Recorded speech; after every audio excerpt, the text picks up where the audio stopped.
so I'm kind of looking forward to this. That's one that not a lot of people complain too much about.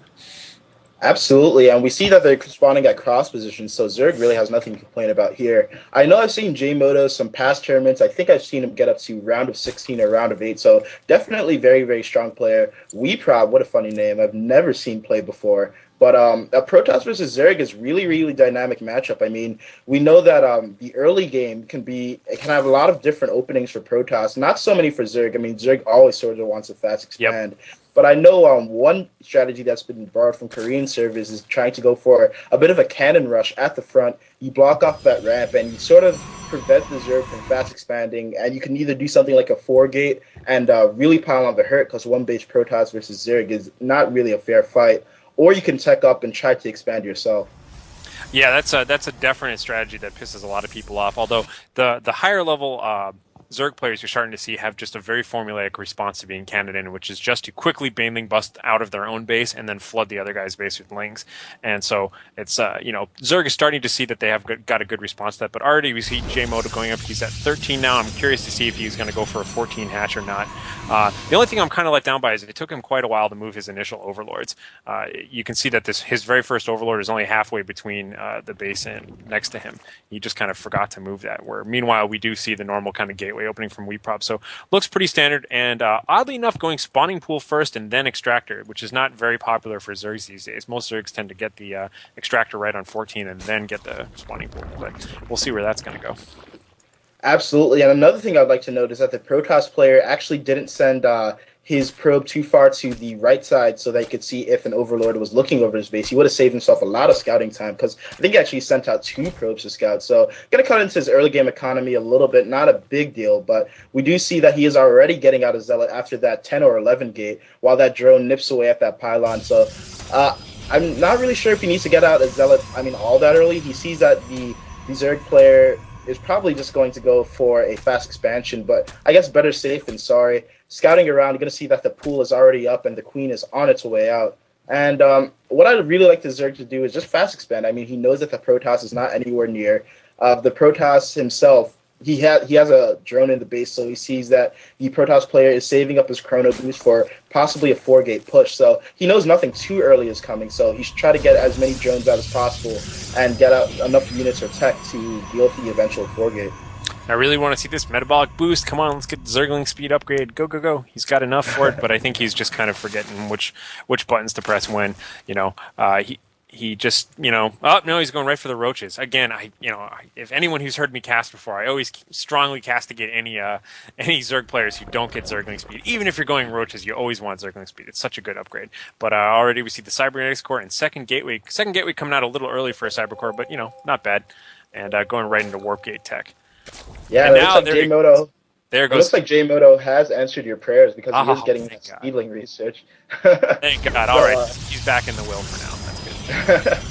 So he's earned your favor, but it looks like the Zerg player is actually one-basing a little bit, which I'm completely against. I mean, these are the best positions he could hope for on Lost Temple.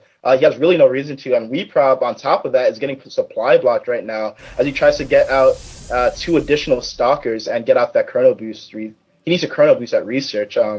So he has 50 energy that he's not really using right now. So I'm a little bit perplexed. Jmodo's got this. He's got this build order down. I'm really looking forward to this. This is a straightforward Team Liquid post 5 roach rush. One of my favorite anti-Protoss builds. We'll see how well you can pull it off, but this is exactly why he researched the late speed. And now I can't criticize him at all if he's going to do this, because this is textbook style. He should be able to. Now you can see he's producing nothing but lings. He's going to try and break down the front door with roaches and then follow it up with speedlings. But with the double stalkers already out, I don't think he's going to have any luck. And he's already waiting too long. This is really an anti-Terran build and not so effective against Warpgate Protoss. But still, at least he knew his build order and went for it. So I've kind of withdrawn my earlier criticisms. Yeah, he is going for fast layer as well. I think he could actually do quite a bit of damage if he commits to this a little bit earlier, at least, because there are no sentries, so he's not going to be able to force field that ramp. Mm-hmm. Those roaches will be able to shoot at the Zealots from the top, and the Zealots just do terribly against roaches. And sacrificing a few lings to get a scout in, not a huge fan of that move. He could have just sent 1 ling up to see what he's up against, but by now there's too many units for him to deal with. He's just not going to be able to break that. Yeah, with the Warped Research finally coming in, and a Robo actually going down. Now, So luckily, I'm these wondering why stalkers he has were such high focusing chrono all the boost. wrong units, which was good. The stalkers sat there and shot their lings for a while, but still just is too late. You know what I mean? You see these reinforcing lings coming up, and he just can't quite punch through there. The stalkers is the correct response, and you cannot do roaches against stalkers in equal number like that. So hopefully these lings can turn it a little bit, but already this is not super in his advantage.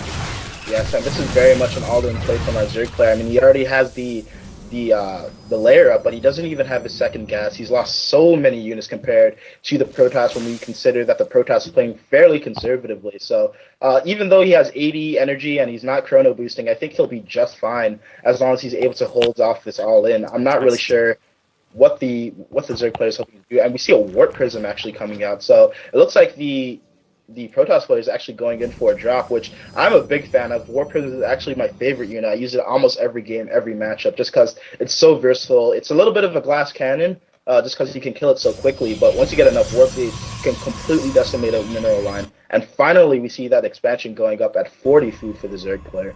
Yeah, the Zerg player's definitely got to be at a disadvantage now because Zerg always basically wants to be one base up on Protoss, and to have Protoss expanding at almost a faster rate than he is, he's definitely going to be at an economic disadvantage coming up real soon here, especially if he gets a drop in his base. That would pretty much end him. Hopefully, he'll get some more Hydras up and stuff, but he honestly doesn't have the econ for Hydras at the moment. You really need a second base, and you need more than one gas to be able to support like a good amount of Hydras. Because already you can see he's basically out of gas. He's got gas for one more or two more Hydras, and that's about it.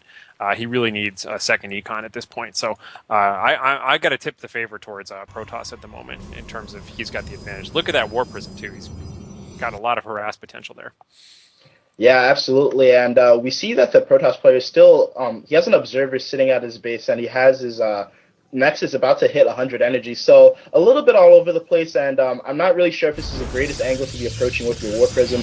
I'd much rather see him try to go along the west side of the map and try to come in from the west to the east and drop directly into the main, because if he had his observer out, he'd see that all the units are at the ramp. So a little bit more in position for a drop at the natural than the main. Plus, the natural's getting up so late, and the Protoss player should know that because it was a bit of an all-in. So there's nothing to hit there. And by now, the Zerg player has had a little bit of warning, so he should be able to move his units in position, but apparently not. Apparently does not realize what's going on, and a Sentry and two Zealots are going to do a little bit of damage.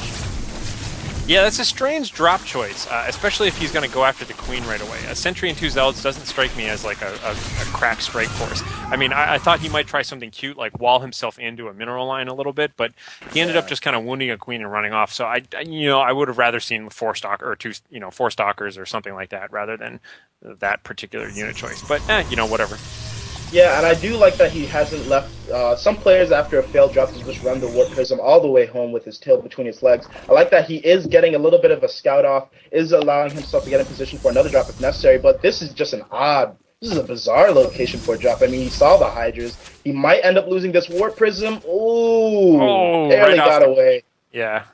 Yeah, with 8 health, so that was a little bit sloppy from this player, and we see that it's really hurting his macro. He's at 800 minerals, so he needs to sort of just focus, tighten up his build a little bit, and just macro, and I think there's no reason he should really lose this game at the moment. Yeah, he's definitely got the advantage. He's finally transferring his workers over to his main. So both guys have sort of equal econs, but kind of like we were saying earlier, all he has to do is match Zerg in terms of econ, and he should be able to outproduce. Already Colossus coming up with the extended Thermal Lance. That is the army to beat here. Mass Stalkers with Thermal Lance Colossus is what every Zerg player wants to look out for. And with as few Hydras as he has and a handful of Roaches, that's going to be very tricky for him to fight. Yeah, it looks like this build was sort of constructed with expanding as an afterthought, because we see that he's barely able to afford the Hydras he has. He's only now getting up his third gas and working on it, and he needs his fourth gas to really pump out enough Hydras in time. But right now, I just don't see an answer to the Colossus. I mean, he barely managed to get a ground army, let alone some air to counter this Colossus. So now that the Thermal Lance is done, I expect that, he has 2 Colossus queued up. I don't think that's the greatest idea. But once he gets the second one out, he could honestly just push and win the game. Yep, and odd choice here as well is that Jmodo is getting Tunneling Claws and Burrow first without having researched the Glial Reconstitution, which is normally the first upgrade. And his main, I don't know if you're seeing the workers at his main, but it's like he transferred workers over to his expansion and never resaturated his main. His main is not even saturated. Yeah. There's like at least 2 or 3 mineral patches there that aren't being mined constantly.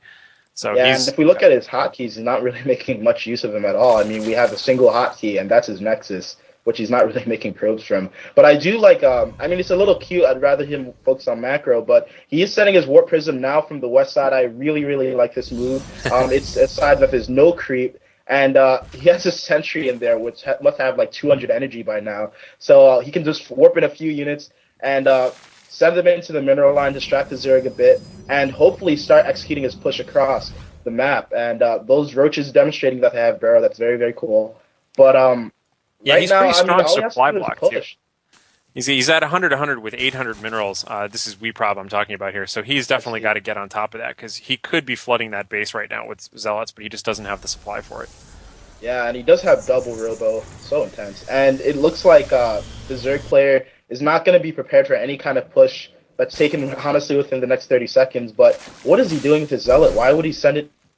Okay, I'm still very confused as to why he has a Sentry with full energy there, and he sent a single Zealot in. He sort of botched that drop timing. I think he could have taken a lot better advantage. Boom. And look, it's like popping a balloon. And all those hydras getting a scary back. And all that APM that he invested in moving that Warp Prism sort of went to waste. I mean, he lost a Sentry with like 4 force fields in it. And right now he does have a lot of Colossus coming out, though, so again, I mean, he could sort of just pick when he wants to fight. And I wish he would Chrono Boost so he can get these Colossus out a little bit earlier. Yeah, he's got a lot of Chrono energy saved up. He's got a full Nexus. There he goes. He's starting to use them up a little bit now. But yeah, he's just gonna roll the earth with these pretty soon if this army doesn't change at all. Although in Jmodo's defense, he has beefed up his supply a huge amount. So he does have at least the numbers to compete with that kind of an army, even if he doesn't have a strict counter for it. Like a couple of Colossi or some Ultralisks would be what I would want to see him do to be able to break through those Colossus and Stalkers. But that's a lot of Colossus, though. 5 Colossus. Yeah. No upgrades yet, though.